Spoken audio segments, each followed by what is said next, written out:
Allô, je m'appelle Christine Pellerin, je suis née à Ville-Marie et j'ai grandi à Fabre. Je vais vous emmener une journée dans mes souliers.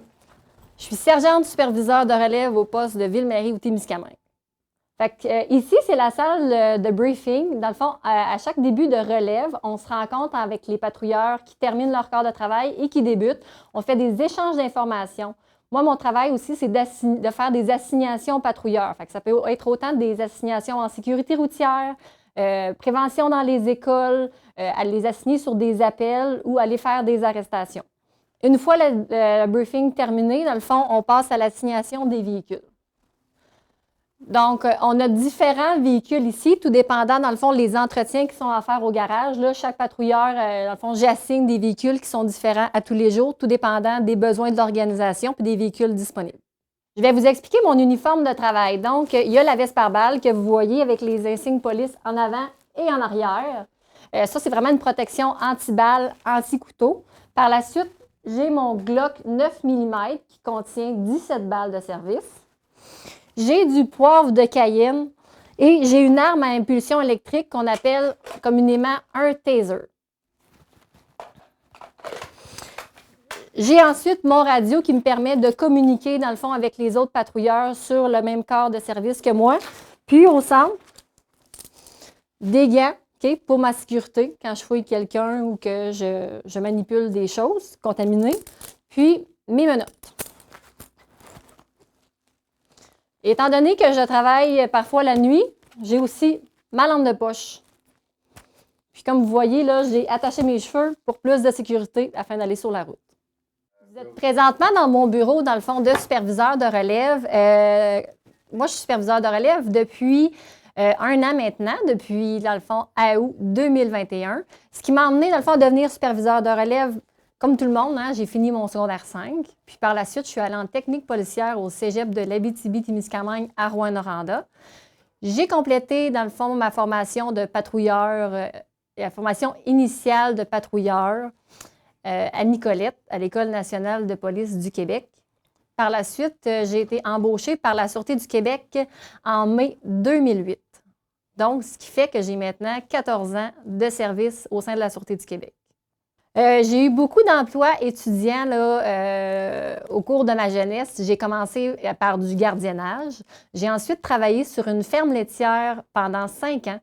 J'ai travaillé aussi dans la restauration pendant 4 ans et j'ai aussi travaillé à la boutique de vêtements TSC ici à Ville-Marie. C'est sûr que si je n'aurais pas été policière, moi, j'avais une panoplie d'idées de métiers. J'aurais aimé être dans l'enseignement, avocat, ambulancière, infirmière. Donc, c'est mon père qui un jour m'a dit, toute cette panoplie de métiers-là, là, ça l'englobe un petit peu là, le travail policier. Donc, c'est comme ça que j'ai eu l'idée de m'orienter vers la technique policière. Dans le fond, ce qui m'a amené à devenir policière, c'est que le métier de patrouilleur, c'est vraiment un ensemble de métiers. Travailleur social, psychologue, le volet sécurité. Aussi, on travaille beaucoup avec le droit. C'est sûr que ça prend beaucoup d'aptitudes sociales parce qu'on travaille vraiment avec l'humain. C'est de prendre le temps de discuter avec les gens puis de répondre à leurs besoins. C'est d'être flexible, d'avoir un sens de la justice.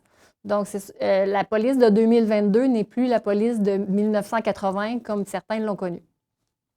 Maintenant, on répond beaucoup à des appels de problématiques au niveau santé mentale, de la détresse psychologique chez les gens. Fait que les policiers, on répond vraiment aux problématiques des gens. On prend le temps de les écouter, on les oriente vers les bonnes ressources de la région qui sont disponibles pour eux. On travaille beaucoup avec les organismes locaux de la région.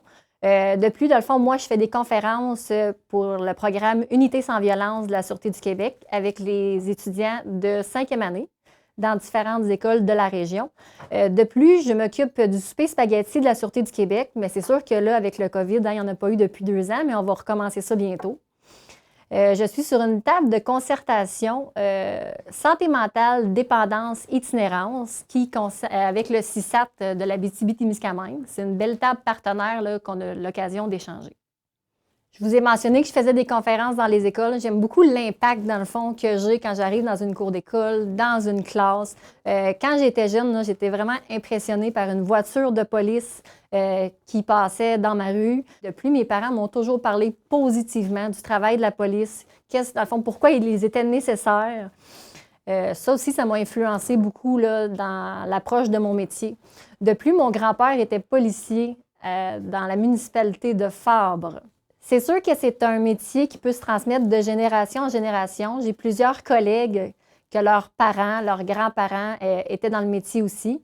Moi, je serais très fière qu'il y ait un de mes enfants qui choisisse de devenir policier.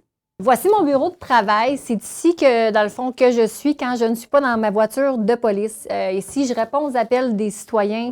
Je vais aller beaucoup sur l'ordinateur. C'est l'intranet de la Sûreté du Québec. Donc, c'est un ensemble de bottins de références de services, là, dans le fond, pour nous assister dans nos interventions. Je fais aussi beaucoup de coaching avec les patrouilleurs. Je coach, à fond, je supervise aussi les policiers qui sont au poste auxiliaire de Témiscamingue. Donc, j'ai à ma charge les 4 policiers qui sont ici à Ville-Marie, puis plus les 2 autres patrouilleurs là, qui sont à Témiscamingue. Donc, pour préciser, là, on est de 2 à 4 patrouilleurs par relève de travail. Puis, on a la map, dans le fond, du poste principal de la MRC de Témiscamingue. On couvre de relais jusqu'à l'Aniel, ainsi que tous les lacs et territoires du Témiscamingue. C'est sûr que pour nous, c'est un défi en soi de couvrir les appels le plus rapidement possible pour répondre aux besoins des citoyens. On va maintenant parler de mes conditions de travail. Je travaille en moyenne 40 heures semaine sur des cycles de jour, de soir et de nuit, avec des horaires de rotation de 3, 2, 2, 3, 7 de nuit, 6 jours de congé. Donc, c'est vraiment sur un cycle de 35 jours. On est aussi appelé à faire du temps supplémentaire pour combler les minimums requis sur les relèves. Puis, on travaille 2 fins de semaine sur 5. J'ai choisi de travailler pour la Sûreté du Québec pour l'opportunité de pouvoir revenir travailler dans ma région natale, qui est le Témiscamingue. Aussi, la Sûreté du Québec offre plus de 250 métiers. Comme présentement, moi, je suis superviseur de relève. J'ai commencé comme patrouilleur. Donc, j'ai commencé à Rouyn-Noranda. J'ai été aussi transférée au poste auxiliaire de Témiscamingue, puis je suis à Ville-Marie depuis 2014. L'avantage, c'est que si je décidais de choisir un autre métier, c'est que je pourrais quitter la région ou aller dans un autre poste à n'importe quel moment au cours de ma carrière. C'est sûr que j'aurais pu travailler pour un autre corps de police. J'avais été approchée par le service de police de la Ville de Montréal. C'est sûr que la diversité d'appels était très intéressante. Par contre, pour la qualité de vie qu'on offre au Témiscamingue, je souhaitais revenir en région. Donc, si on revient plus à mon métier, là, ici, on est présentement dans la salle d'empreintes digitales. Donc, il y a des gens qui peuvent venir prendre leurs empreintes au poste pour des métiers civils. Puis, on prend aussi des empreintes digitales au niveau criminel, donc des gens qui seraient accusés à la cour dans certains dossiers. On intervient souvent avec des gens au niveau des assistances. Parfois, on doit intervenir au niveau criminel. Par exemple, des conduites de capacité affaiblie, des voies de fait, des menaces. Ensuite de ça, la personne, si elle est accusée, elle doit venir prendre ses empreintes au poste avant d'aller au palais de justice. Donc, ça ici, c'est un live scan. C'est plus comme avant, c'est plus avec de l'encre noire. Donc, les gens qui viennent prendre leurs empreintes ne ressortiront plus tout sales du poste de police. Donc, c'est vraiment digital. Les gens appuient sur l'écran, roulent leurs doigts, puis si l'empreinte digitale elle est bonne, l'ordinateur, dans le fond, va nous indiquer que le tout est correct. Par la suite, il y a, dans le fond, l'impression qui sort sur un document que la personne va signer pour attester que ce sont ses empreintes digitales et le tout est soumis électroniquement à la GRC. Donc, si on est dans la salle Alcotest, en matière de capacité affaiblie par l'alcool, quand un policier a les motifs raisonnables de croire que la personne a conduit alors qu'elle avait de l'alcool dans son organisme, elle procède à son arrestation puis l'amène ici dans la salle Alcotest du poste. Il y a un technicien qualifié, dans le fond, c'est un policier qui a une formation spéciale à l'École nationale de police du Québec qui vient faire souffler, dans le fond, la personne suspecte. Donc, le technicien va utiliser un embout buccal. Okay? C'est un embout stérile. Puis, il va l'insérer dans l'appareil. Donc, la personne va devoir souffler dans l'appareil, ce qui va donner un taux. Donc, c'est ce qui va nous servir de preuve à la cour. On se trouve maintenant à l'intérieur du bloc cellulaire qui contient 3 cellules. La plupart des gens qui sont arrêtés peuvent être détenus quelques heures en attente de leur comparution. Chaque cellule contient un lit avec des couvertures, une toilette puis un abreuvoir. Je vais vous emmener à mon véhicule de patrouille. Donc, c'est mon bureau de travail. Je peux passer beaucoup d'heures à l'intérieur d'une journée à bord de mon véhicule. Je vais vous faire visiter. Venez-vous-en!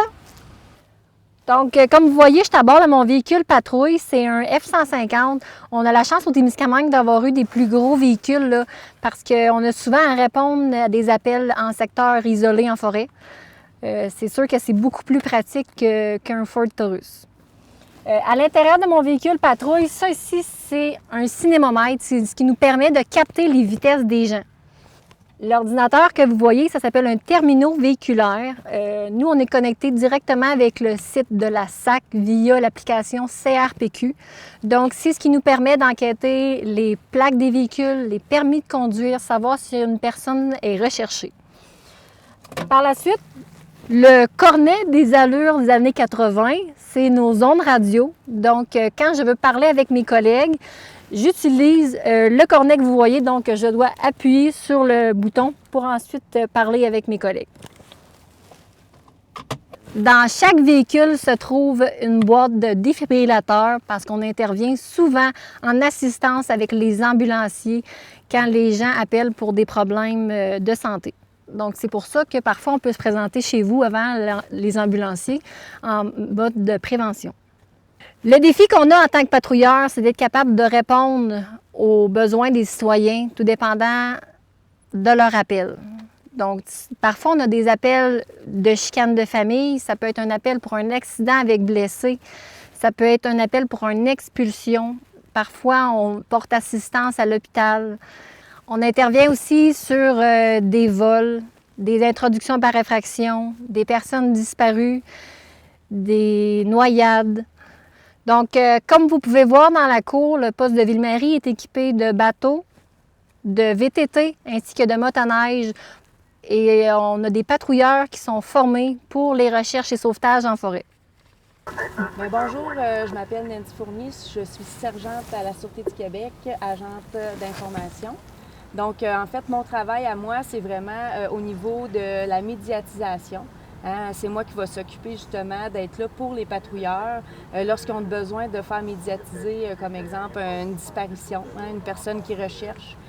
S'ils font des arrestations, s'ils font des opérations, souvent ils vont se servir de moi pour que je puisse faire justement le lien avec les différents médias là, qu'on a ici en Abitibi-Témiscamingue. Quand on parle des défis, là, c'est sûr que nous, on sait à quelle heure on débute notre quart de travail, mais on ne sait jamais à quelle heure on va terminer. Tout dépendant du type d'appel, on pense s'en aller sur un appel X. Parfois, on va arriver sur l'appel, elle va être totalement différente. Donc, le policier a seulement quelques secondes pour réfléchir à la situation et prendre action. Donc, ça, c'est vraiment quelque chose qui fait partie, qui rend notre travail assez complexe. C'est sûr aussi que l'étendue du territoire qu'on a à couvrir rentre dans la complexité là, de notre travail. Okay. Un des dangers de notre travail, c'est que nous, on intervient beaucoup avec des gens, soit qui viennent du milieu criminalisé, des gens désorganisés. Ça peut être des gens qui sont recherchés par le corps de police. Donc, c'est sûr que nous, l'important, c'est d'adopter une attitude qui va être sécuritaire pour le policier. Donc, quand on parle d'une distance sécuritaire, de ne pas s'approcher trop du véhicule. Parfois, les gens peuvent penser qu'on est impersonnel, qu'on manque d'humanité, mais rappelez-vous que nous, parfois, l'appel de départ qu'on a reçu n'est pas le même événement que vous vivez. Donc, c'est pour ça que nous, quand on va arriver, on va s'adapter à la situation le mieux qu'on peut, tout en gardant un aspect sécurité en tête. Quand je parle du volet sécurité, alors que ça faisait à peine 2 semaines que j'étais rentrée en fonction à Rouyn-Noranda, j'ai été sur un appel avec un homme barricadé et un couteau. J'ai dû sortir mon arme de service. À ce moment-là, j'ai vraiment pris conscience que J'étais policière et que ma sécurité pouvait réellement être compromise et que je devais adopter les bons enseignements qui m'avaient été appris à l'école. Quand je parle d'une attitude sécuritaire, donc, c'est de garder vraiment une distance sécuritaire avec une personne. La personne, elle peut être désorganisée, elle peut être suspecte parce que je veux procéder à son état d'arrestation. Donc, je vais vraiment regarder l'état non-verbal de la personne. Je vais vraiment regarder les signes précurseurs d'assaut. Donc, je vais vraiment me fier à ça. Est-ce que la personne est en colère? Est-ce que la personne est triste? Est-ce qu'elle est en boisson? Toutes des choses, dans le fond, qui vont faire que mon approche va changer. Donc, c'est sûr que si j'ai à procéder à l'arrestation d'une personne suspecte, j'ai aussi des armes intermédiaires qui peuvent me servir, comme je vous en ai parlé tantôt. Donc, on parle du poivre de Cayenne, de l'arme à impulsion électrique et du bâton télescopique. C'est sûr qu'un des aspects que j'aime le moins de mon travail, c'est que quand ça touche les enfants, des accidents avec blessés, des enfants qui peuvent peut-être être maltraités. Des fois, on arrive sur des agressions sexuelles. On s'efforce à garder, d'être le plus professionnel possible, mais il ne faut pas oublier qu'aussi que même si je suis policière, je reste un être humain, puis j'ai des enfants aussi. Donc, c'est quelque chose qui m'affecte comme tout le monde. C'est sûr que moi, qu'en tant que femme policière, j'interviens beaucoup verbalement avec les gens. J'ai un bon dialogue, j'essaie de créer un lien avec la personne pour essayer de l'amener à faire ce que je n'ai pas le choix de faire. Exemple, procéder à l'arrestation de la personne. Il faut que la personne comprenne que, qu'elle le désire ou non, je vais devoir la porter au poste. Donc, en premier lieu, on commence verbalement, on discute avec la personne, puis si nécessaire, à ce moment-là, on va employer la force. C'est important que les gens comprennent que quand ils appellent le service de police, ils ne nous dérangent pas. Okay? Les gens sont nos yeux, nos oreilles. Donc, s'ils voient quelque chose, obtiennent une information, exemple sur du trafic de stupéfiants, des méfaits, des vols, on va prendre le temps de prendre l'information nécessaire. Puis, c'est souvent l'information du public qui va faire le dénouement d'une enquête. Donc, c'est sûr qu'au niveau de nos pouvoirs et devoirs, on essaie de se tenir le plus à jour possible parce que le droit est en constante évolution. Donc, les pouvoirs, les devoirs des policiers changent au fur et à mesure que les jurisprudences sont acceptées. Donc, au niveau des lois qu'on applique le Code criminel, la réglementation municipale ainsi que le Code de la sécurité routière. Effectivement, dans le fond, quand on parle de la sécurité routière, on parle de tout ce qui est vitesse excessive, distraction au volant, on parle d'avoir le cellulaire pendant qu'on conduit. Il y a plein de sortes justement d'infractions au code de la route. Puis, ça fait partie de notre travail. C'est sûr que de donner un constat d'infraction à une personne, ça ne nous fait pas plaisir. On sait que les gens travaillent fort pour leur argent. Par contre, c'est nécessaire. C'est nécessaire parce que, moi je le sais parce qu'on me l'a souvent dit, lorsqu'on reçoit un constat d'infraction, mettons parce que, on n'a pas mis notre ceinture de sécurité, bien, on n'est pas content, mais la prochaine fois qu'on prend notre véhicule, on repense à notre constat d'infraction qu'on a eu, à l'amende qu'on a payée et on met notre ceinture de sécurité. Puis, ils disent, la ceinture de sécurité sauve des vies. Donc, c'est très important de la mettre. Puis, si on peut faire rappeler ça aux gens, c'est comme la vitesse sur nos routes. Il y a beaucoup de décès sur les routes. Mais souvent, tout ce qui a un rapport avec les collisions vient de la personne qui est derrière le volant, le conducteur. C'est le conducteur qui va faire des vitesses excessives, qui va faire des dépassements dangereux, qui va avoir des distractions. Donc, c'est pour ça qu'on est là, c'est pour ça qu'on est présent. Puis, ça fait partie de notre travail. C'est sûr que l'avenir du métier de policier est en constant changement, autant au niveau psychosocial que technologique. De plus en plus, on a des infractions qui entourent l'Internet. Puis, on a beaucoup de gens qui demandent du support en tant que situation de crise. C'est ce qui nous amène à intervenir humainement avec les gens. Je vous ai mentionné plus tôt faire du communautaire dans les écoles. C'est sûr que quand les étudiants m'abordent du côté du métier policier, moi, je les encourage fortement à appliquer comme policier, policière, s'ils le désirent. C'est un métier qui est passionnant, non routinier et qui engendre beaucoup d'interactions sociales. Donc, on fait beaucoup de patrouilles, on fait des enquêtes, on peut faire du travail de bureau. Donc, c'est vraiment un métier qui est diversifié. Bien, c'est sûr que moi, j'ai 14 ans de carrière de fait qu'il me reste 11 ans de service à faire. Donc, à partir de mon 25 ans de service, je peux continuer à travailler pour la Sûreté du Québec, tant aussi longtemps que je vais en éprouver le désir. Par contre, c'est sûr qu'au niveau de ma retraite, au niveau de ma carrière à la Sûreté du Québec, j'aimerais peut-être faire du remplacement en enseignement. Quand je prendrai ma retraite de la Sûreté du Québec, le remplacement au niveau des écoles primaires et secondaires m'intéresserait beaucoup. Je fais déjà des conférences dans les écoles. J'aime l'approche, dans le fond, avec les jeunes. Dans le fond, intervenir avec eux, leur apprendre des choses.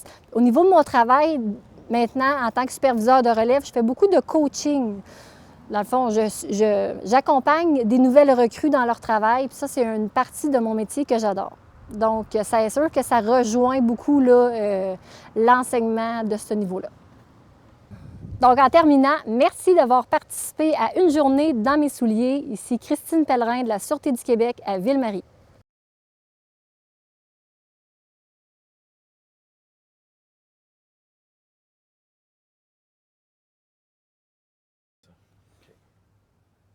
Faudrait que je m'attache?